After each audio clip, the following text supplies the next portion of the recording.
fiche électorale affaire élection processus électoral bi dañu ñëw ci problème mu daaf dañuy dégg temps yi am na ay piratage loolu lu mën a nekkee. waaw xam nga ma El Mat lu ne yaa ma koy wax loo quoi. parce que man kooku bi ñu ko kiiyee bi ñu waxee ñu bari woon nañ ma.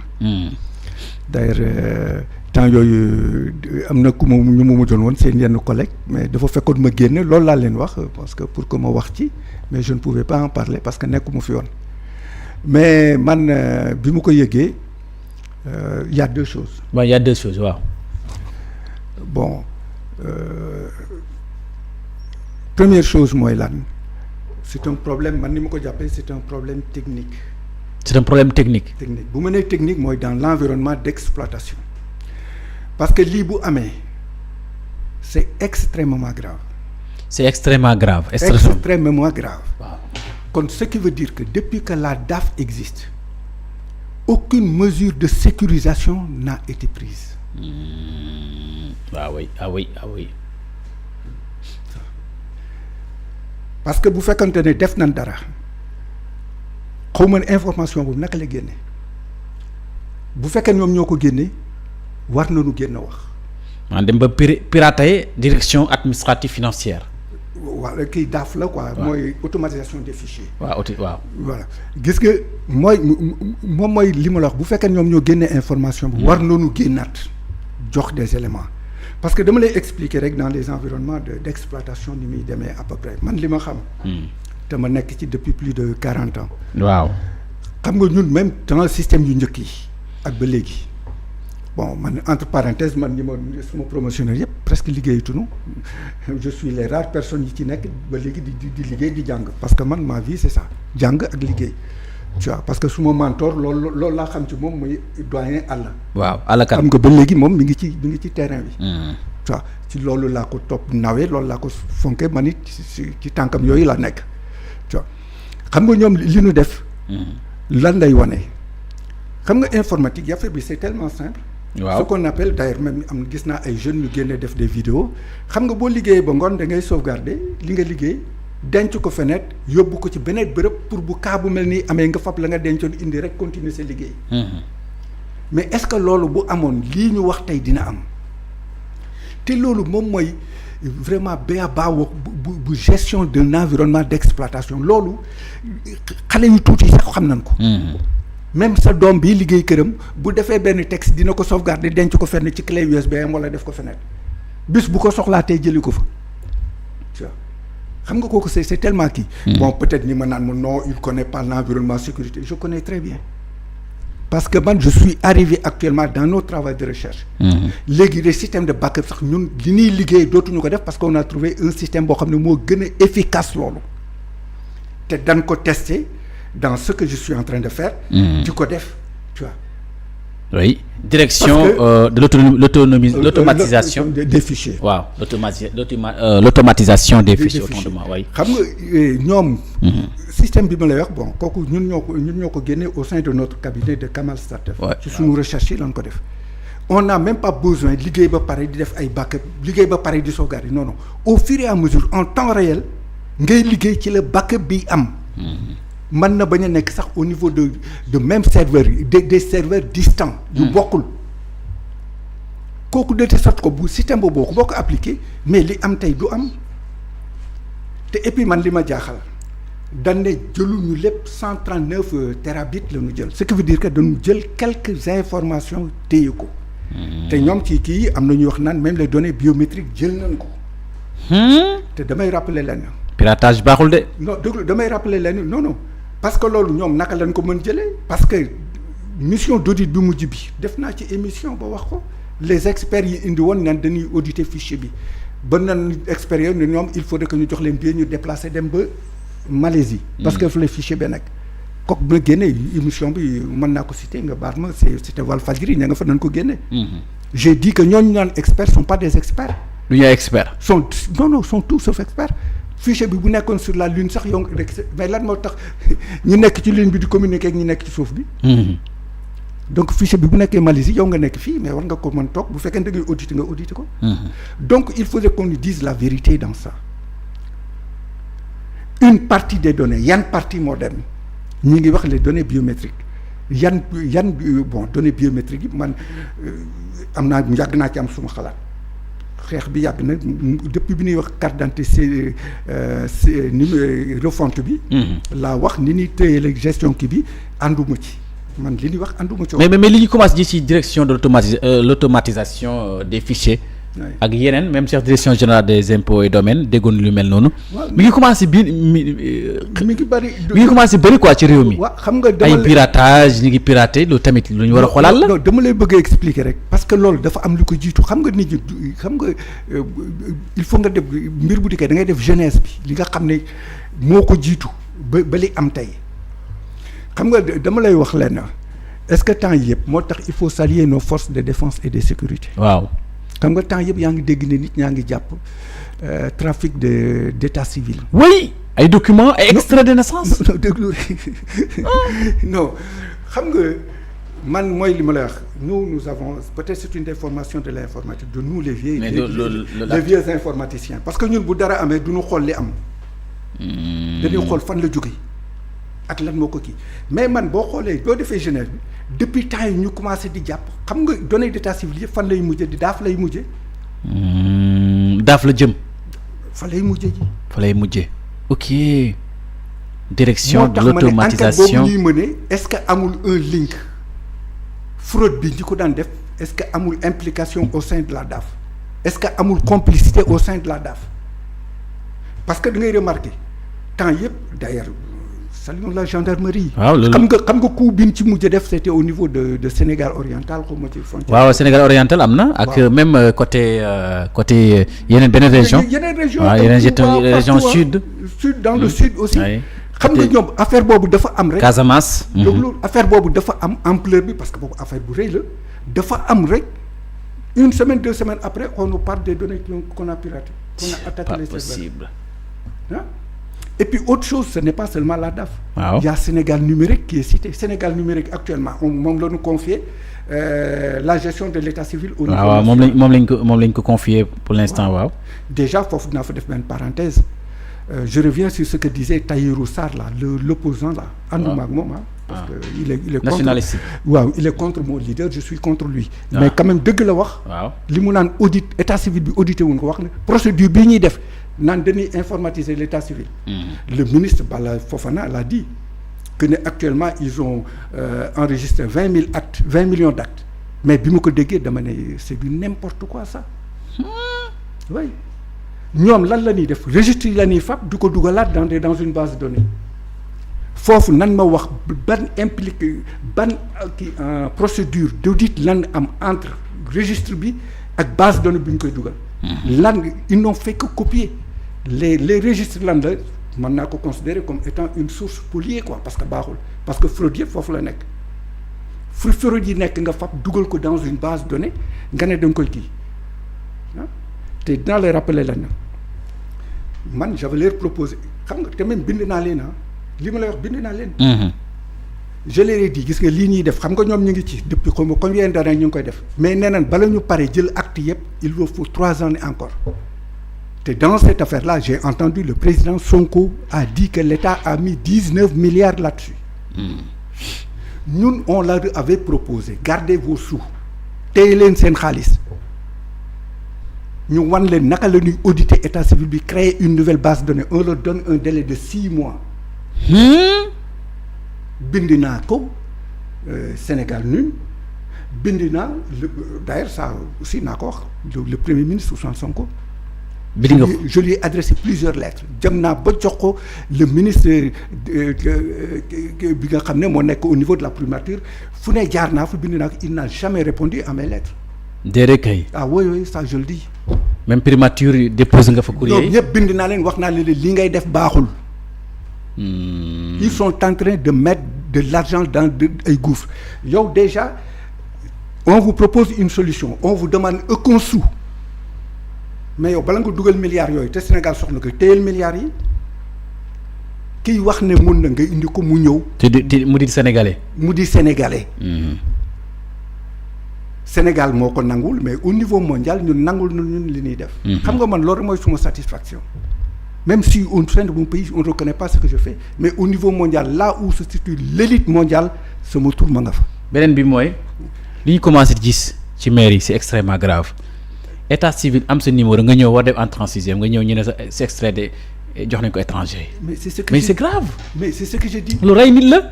mais xam nga dama lay wax léegi registre bi. d'après ce que j'ai compris parce que j'ai posé la question xam nga man toujours du ma tëb di wax ni j'ai posé la question à un officier d'état civil xam nga dafa am registre bu ñu ko defee registre bu ñu yóbbu ci tribunaux yeegi tout ça mais registre bi ñu yóbbu ci tribunaux mooy bi jóge ci maire bi. fa fraude ba nekk la ñu jëlee registre bi yóbbu ko feneen même bu ñu ko fa defee qu'est-ce qui veut dire que registre bi ñu yóbbu ci kii bi y a pas de fraude. Qu'est-ce qui te le prouve? Rien. dara prouver ko. tu vois donc mooy li ma la wax gis nga c'est la même chose te xam nga état civil boo koy wax mooy lépp réew. état civil du caaxaan de. mooy lépp réew parce que xam nga nit ñi dañu xamul moi ce que j'appelle la variable population d'ailleurs c'est la variable la plus dynamique parce que nit ñaa ngi juddu nit ñaa ngi dee par seconde. xam nga kooku pour gérer ko beneen approche nga war a am de ñoom bu ñu dikkee. état civil bi fan lay mujjee. xam nga mooy permettre état bi di élaborer des programmes cohérents de développement parce que programme développement bi ñuy wax kan moo tax ñu di ko wax mais nit ñuy dund. mais boo mënul maîtriser sa croix démographique xam sa nit ñuy dund ak ñuy dee boo ko mënul maîtriser mais tu ne peux pas élaborer un programme de développement social et économique cohérent efficace. dëgg la mënul nekk. et puis deuxième chose waxuma ci sur le plan aspect économique mais sur le plan démocratie loolu la ñuy fab yóbbu ko au niveau de la DAF ci la ñuy sukkandiku pour créer un fichier électoral pour permettre à la population d'exprimer sa volonté démocratique et populaire. Oui. mais loolu source bi bu baaxul. fu mu jëm naka lay baaxee non pas du tout. waa DAF it wax nañ leen. foofu aussi dinañ fi wax. direction de l'automatisation des fichiers. parce que problème fichier bi ñu ko tuddee aussi il faudrait qu'on en parle xam nga moi je reviendrai d'ailleurs ñoom it bind naa leen. je dis. DAF bind naa leen. j'ai rencontré 2 fois le directeur général. nañ la recevoir na déglu si rawatina le premier ministre Ousmane Sonko ne la déglu ne la recevoir parce que tamit moom mooy le chef du gouvernement. mais non ça je le dis hein. et puis xam nga man Elmat la na ngi ci. moi je ne suis pas ces gens qui s'accroupissent devant quelqu'un. di sukk si ñam di leen raabal. non moi je suis pas ce genre de type là. mais lii comme c'est l'intérêt général de ce pays le Sénégal. ñoom ba ma gisee seen attitude par rapport avec mes travaux. waaw laa xam fa ma war a jëm maa nga fay dem. mooy dëgg. tu vois te dinaa la wax au niveau du fichier électoral. parce que c'est très important. waaw fichier électoral waaw ñëw si. xam nga wax naa la j'ai rencontré 2 fois le directeur général des élections. on a discuté on avait commencé à travailler. ñu xëy un beau matin ils ont tout coupé. mënatuma leen jot du dara. mooy l'actuel directeur général wala. l'actuel laa wax. ah bon. oui te xam nga lan laa ko doon proposer. waaw. daaw la woon mooy avant ñu def la révision ordinaire du fichier électoral. xam nga révision ordinaire 6 mois la. d'ailleurs cette année waroon nañ ko def. non c'était pour préparer les élections législatives wala élections. non xam nga at bu nekk dañuy def révision fichier électoral. bi def mise à jour bi. waaw xam nga ren. février bii lañ ko waroon commencer ci lañu wax ne piratage bi am na xam nga amul. waaw là aussi je salue l'attitude de l'opposition parce que opposition gis naa seen lettre bi. waaw ñoom bind nañ ko l'État doit donner des explications à ces situations-là. il faut le faire. pourquoi il y a piratage. oui il faut ñu wax parce que fichier bi du état bi ce n'est pas un fichier de l'administration électorale gis nga Elman. du question Sonko lay àndal gouvernement bi ñoo koy gérer. que may négliger le combat bi ma daan mener pendant. non c'est pas normal. la transparence dans les élections c'est ma vie. tu vois xam nga moom le directeur général des élections. bi ñu gisee def lan laa ko wax daaw.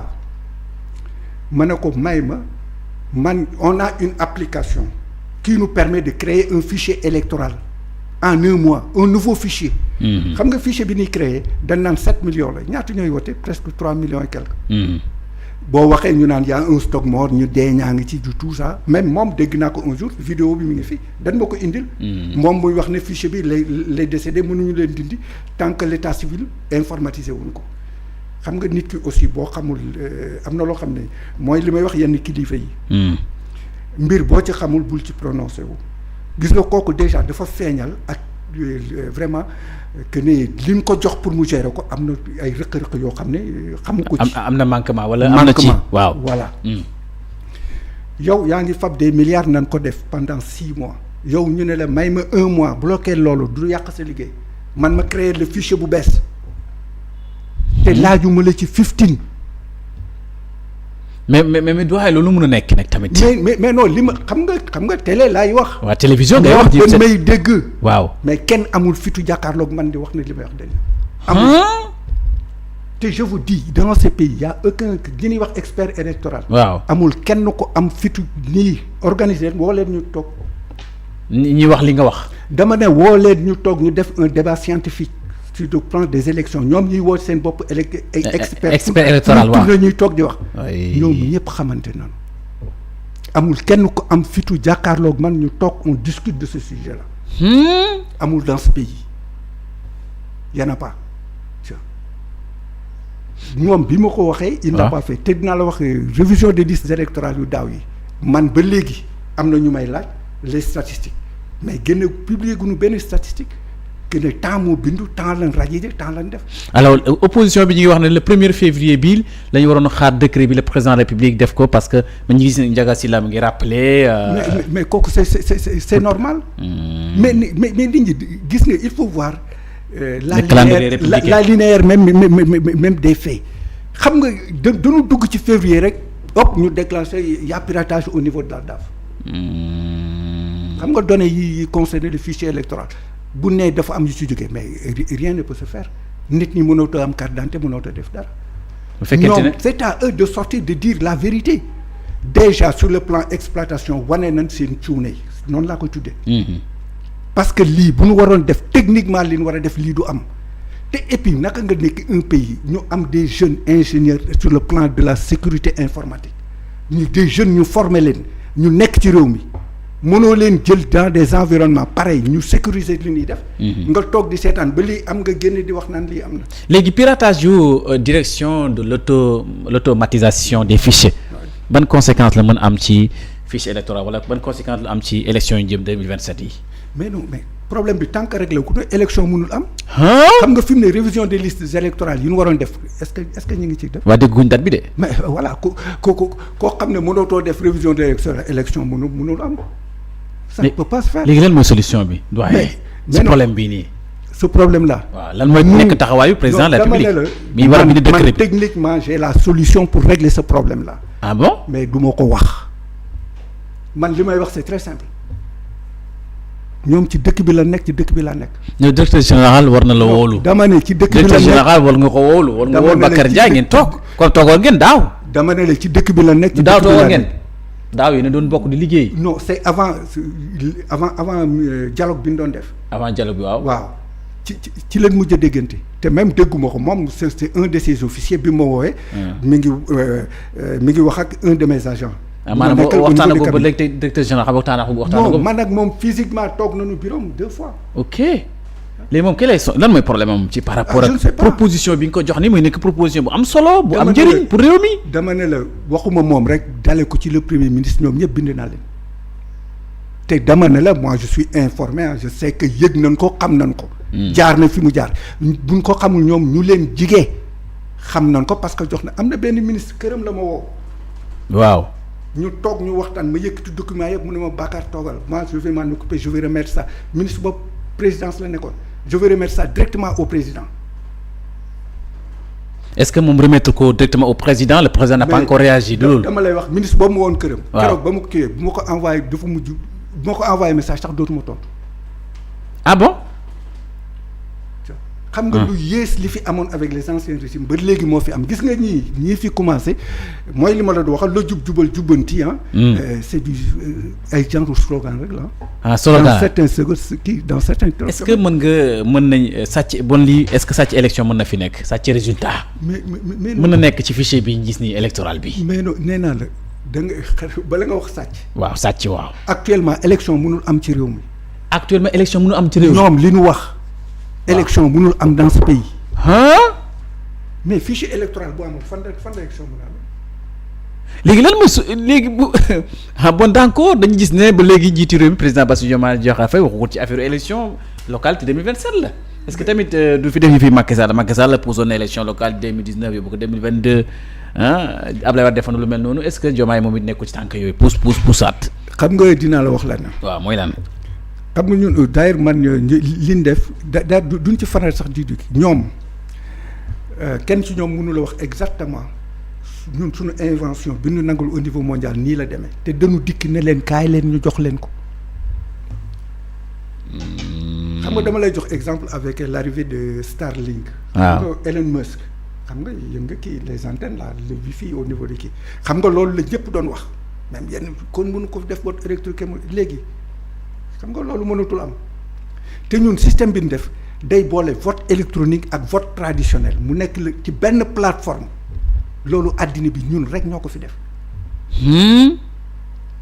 ce qui veut dire que Sénégal jiitu na àddina bi depuis 10 ans ñun waroon nañ taxaw ci àddina bi nit ñi dinu fekk si dinu roy. voilà léegi nag attention le président Bassirou Diomaye Diakhar 31 décembre passé nii dans son discours annoncé ni ay réformes est-ce que tamit du réforme yooyu ñoo tàddeel ñu wax ñi kañ la élection yi locales yi di ñëw. voilà merci de rappeler ça semaine dernière dégg naa le premier ministre a reçu xawma conseil national xawma communiqué national du numérique xawma kenn xamul yooyu ñu wax quoi tu vois le président Bassirou il a cité que ne ni wax xam nga ñoom li ñuy wax il parle de numérisation du processus électoral. waaw. et tu es incapable de ficher ta base de données. ci fichier yi nekk tu es incapable de gérer ko. te ñu koy pirater. yow naka nga mën a jëm nag léegi dugg ci dans un domaine plus élargi et plus ouvert. est-ce que boobaa du gën a exposé. voilà. xam nga li mu wax booy seet si j'ai bonne mémoire parce que wax na affaire numérisation du processus électoral. wax na réforme yu bëri non révision du conseil constitution bi. conseil constitution bi et puis révision du code électoral. waaw voilà effectivement. foofu laa bëgg a ñëw. acca ñëwal ci révision du code électoral bi. xam nga Sénégal boo nee élection rek ñiy wax ces espèces là ñiy wax naan ay experts électoraux lañu non gis nga dama lay wax. oui xam nga boo gisee man des fois je suis très amer bu ñuy wax élection parce que man mënuma accepter. ñuy toog di wax le fichier électoral dans notre pays mënuma toog accepter chaque fois bu ne élection ay nit di dee. Sénégal da nga xool nit ñi fii rey yëpp affaire élection. élection la wala effectivement wallaay dëgg la de. élection ci la nit ñi di mag seen bakkan ci suma àddina mooy loolu. te loolu jaru ko vraiment. mais dinaa la wax xam nga lu tax loolu yi am. waaw ñi wër suñu processus électoral bi ñëpp sont des usurpateurs de fonction. xoolal ma loolu kenn ci ñoom du ci expert. dans un système de vote. nga dem toog fa rek di xaar salaire. kese non ay per diem. ay per diem oui per diem. dama lay jox exemple. ci jox ma mission d'audit bu amee. waaw lan la ñuy njëkk a wax comité de suivi recommandation yi xam nga comité de suivi yi ñu fiy nekk. waaw ñu fay ne. yow tu es dans un système hybride à 80%. waaw système boo xam ni réforme yi ngay def recommandation yi presque yëpp c'est technique comité de suivi bi ñi ciy nekk ay société civile yi kenn du ci informaticien. xoolal loolu yow nekk ko informaticien di nekk ci ay kii de comité d'audit ay fichier électoral. loolu tamit loolu c'est pas cohérent. xam nga c'est loolu mooy li nga xam ne mooy cas bi gën a grave. léegi quand on va revenir sur le truc du code électoral. waaw xam nga ñoom bu ne élection rek ñu révision du code électoral. waaw te ñoom xamuñu ne code koo ci laaj qu'est-ce que c'est un code électoral réellement dans un système de vote et dans un processus dans un système de vote. xamuñu ko dëgg la. xam nga un processus électoral c'est un comme turam processus la. Dans un processus il y a des étapes de gestion. Oui. Et pour chaque étape il faudrait une procédure de gestion xam nga code électoral lan la procédure de gestion yooyu yëpp boo ko tëggee ba xool ba d'accord ci nag ci leen koy sécuriser par des lois yooyu la ñuy wax code électoral. kon mënoo modifier code électoral te xooloo les procédures de gestion du système de vote. Dans ce pays bu nekk élection rek ñu ne nan dem modifier loi bi te élection di ci indi problème mooy liy xew avant élection yi fichier bi jouru vote bi loolu la. loolu la loolu modifier ba pare bu ñu ko modifier sécuriser que par des lois mooy indi ko ci code électoral bi xam nga mooy tax bi ko président bi waxee ma ne encore ils sont en train de passer à côté. wartoon demee noonu. warul demee noonu musul war man loolu dama ko mus a bind dans toutes les missions d'audit xam nga nee naa la dans ce pays là il faudrait qu'on arrête on prend des incompétents on les met là où ils ne doivent pas être. waaw loolu c'est monumental. gis nga notre administration électorale là je l'ai toujours dit. ñi koy gérer. war nañ leen xoolaat. te dafa am ñoo xamante ni ñu leen fi dugal ay quota leen fi dugal rek waaye du mairie du leneen ay voilà responsabilité boobu war nañ xool. y a des choses si war a dàq ñu les meilleurs informaticiens la ñu war a teg ci jox suñu fichier. mais non gis nga. man direction ñi koy gérer. jeunes informaticiens yi may fréquenté bari na. même am na ñoo xam ne sax sont des enseignants. xoolal ma loo rek. mais ces jeunes là ñu ngi ci dëkk bi mais fii yow boo bokkul ci parti bi rek. kenn du la jël. moo bokkul ci parti kenn du la jël. boo nekk te et puis je vous dis une chose. waaw noonu la ñuy jëlee. non dama lay wax lenn. la majeure partie ñi teg dans ces directions là ñaan ay informaticiens ay ingénieurs docteurs en informatique amul kenn koo xam ne mën na la génneel une application moo ko concevoir développer kii ko définir la chaîne d'exploitation amul ci ñoom. amuñ ko jànguñ ko sax. jànguñ ko yow mënoo mën. politique ak dàgg santé rek lañ gën a mëne. yow réew mi au lieu ñu dem jàng ji nekk fii ci plateau bëgg a sonn nit ñi. yow tu n'as aucune expérience pratique amuloo ko nga génn ci école bi tu as un doctorat wala un diplôme d'ingénieur on te. te fii dans ce pays la foo xam ne yow tu es incapable même de comprendre. dans ce pays dañuy gis ñoo xam ne dañuy utiliser comme rek je donne un exemple man chroniqueur la man. professeur la man docteur la. voilà docteur en quoi. voilà docteur en informatique docteur yu kenn xamul man j'en connais parce que man bi ma daan liggéey. man j'avais sous mes ordres des ingénieurs ak yëpp. mais ñooñu nag procureur na ci war autosaisir man nekk bind programme mosuñu ko mun. te ils ont leur diplôme d'ingénieur. te li koy firnde mooy xam nga mooy lan. waaw. Sénégal bu ñu soxlaa application xam nga suñu ingénieurs yi ni am ak ingénieurs tubaab yeeg américain beeg japonais bi ñoo bokk li ñu jàng. ñoo bokk li ñu jàng mais lan moo tax bu ñu soxlaa application dem wuti dem ci ñoom di ko wuti. xoolal ma loolu rek. man suñu dem ci ñi dem ci revue de titre man suñu dem revue de titre il faut se poser des questions. oui. est-ce que ñooñu seen diplôme triché wuñu pour am ko ou bien pour quelque chose parce que aussi am na yenn xam ne il faut se poser certaines questions. xam ne dafa doy waar nag. yow ki mu jàng nit ki li mu jàng yow moom nga jàng. te boo bëggee liggéey yow li nga bëgg mënoo ko def ci moom ngay dem. doy na waar. mais nan ko xalaat. l'État investit sur des étudiants des milliards pour les former. te duñ leen utiliser. bala ñu ñëw ci digitalisation de la justice parce que nag loolu bala ñu ci ñëw Mansour dama bëgg ñu ñëw ci d'abord xëti yéen kaay ñu daanalee foofu ñi seet lu gën a fës ci